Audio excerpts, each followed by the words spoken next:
Hey, ¿qué tal, Maranata? Cristo viene pronto. Las crisis. Hoy hablaremos acerca de ese episodio que muchas personas tienen en su vida. Y sí, son las crisis. ¿Pero qué son las crisis? Pues según la definición que nos da Internet es lo siguiente: situación grave y decisiva que pone en peligro el desarrollo de un asunto o proceso. Situación difícil de una persona o una cosa. Con base a esta definición ya nos podemos estar dando una idea acerca de lo que es una crisis y de lo que es estar en una crisis o tener una crisis. Y es que existen muchos tipos de crisis, ya sea que las vivas personalmente o que las vivas dentro de tu trabajo o tu escuela. Pero nos enfocaremos un poco más en las personales, en la que la mayoría de nosotros nos solemos sentir. Tenemos las crisis económicas, esas situaciones difíciles en las que alguna vez la mayoría de nosotros o pocas personas han tenido una situación difícil con respecto a su economía, ya sea porque no hay el suficiente dinero como para completar todos los gastos del hogar, ya sea en comida, ya sea en luz, ya sea en cualquier otro pago de servicio.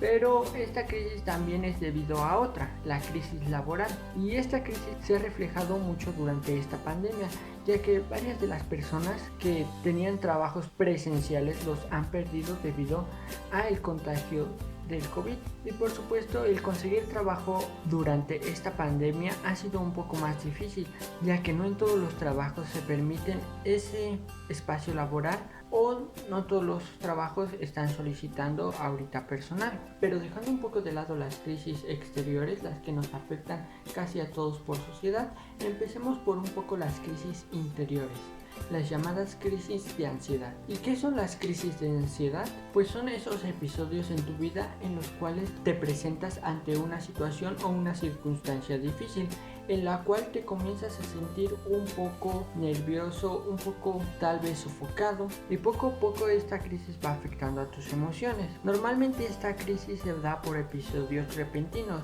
no es que te suceda durante un largo plazo, sino solo frente a ciertas circunstancias o frente a ciertas decisiones que tengas que tomar. Y sin embargo, estas están más relacionadas con alguna enfermedad que nosotros tengamos emocional, ya sea depresión o ansiedad. Y por último, las que a muchos les han tal vez rondado por su cabeza en alguna vez, las llamadas crisis existenciales. Estas crisis donde las personas no saben cuál es su propósito dentro de esta vida. Las personas normalmente se empiezan a sentir confundidas con respecto a su existencia dentro de este mundo, o por otro lado comienzan a ver su existencia como algo poco valuable, algo que no es necesario que exista. Y también esta crisis está unada a otras enfermedades emocionales: depresión, ansiedad, estrés, todos esos tipos de enfermedades que pueden llegar a surgir dentro de ti. Y es que estas crisis existenciales normalmente se dan por pensar mucho en el futuro. ¿Qué será de mí en unos años? ¿Realmente vale la pena que siga haciendo esta cosa? ¿Realmente tendré un buen trabajo? ¿Podré estudiar la carrera que quiero? Estar confundido en tu propósito o en la razón por la que estás aquí hace que comiencen a surgir estas preguntas y ciertas dudas dentro de ti.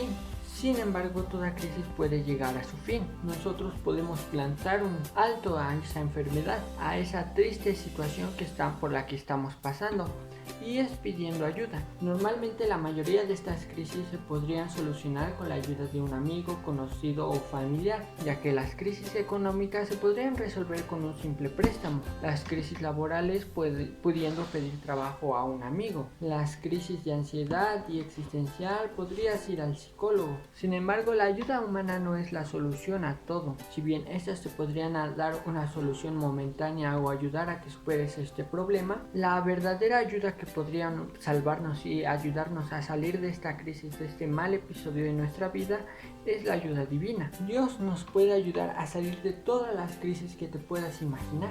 En el pasado hemos visto a millones de personas que pasaron a través de una crisis. Podemos pensar en Jacob, que él tuvo que huir de su casa y él pasó por una dura crisis. Sin embargo, Dios se presentó ante él y le dio un propósito, le dio una razón de seguir adelante y lo ayudó para que él no se quedara en esa crisis. También podemos pensar en la mayor crisis que una persona pudo haber sufrido: Job, esta persona que pasó por todo lo que puedas imaginar, una crisis económica, una crisis laboral, una crisis de ansiedad, de tristeza, Él perdió todo lo que tenía y sin embargo aún así decidió ser fiel a Dios.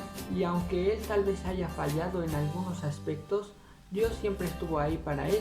Y Job supo reconocer que se encontraba mal y que él no se podría librar de esa crisis, sino que necesitaba la ayuda de un Dios. Y Dios decidió darle esa oportunidad y demostró que si nosotros confiamos en Él y nos mantenemos firmes ante las tentaciones, ante las crisis que vengan, Él nos podrá ayudar y nos podrá sacar de esos malos momentos, de esos malos ratos. Y tal vez como a Job, que lo hizo pasar por un duro episodio en su vida, la recompensa fue el doble de lo que él tenía antes. Se multiplicó todo lo que él tenía. Así que si tú sientes que te encuentras por una crisis, por un duro momento en tu vida, encomiéndate a Dios. Él es el único que puede ayudarte y te puede ayudar a salir de esa crisis. Recuerda que toda crisis, todo problema es con el fin de un aprendizaje. Y ese aprendizaje nos ayudará a estar más confiados en Dios y tener fe en Él. Y recuerda, Dios es el único que nos puede liberar de las crisis.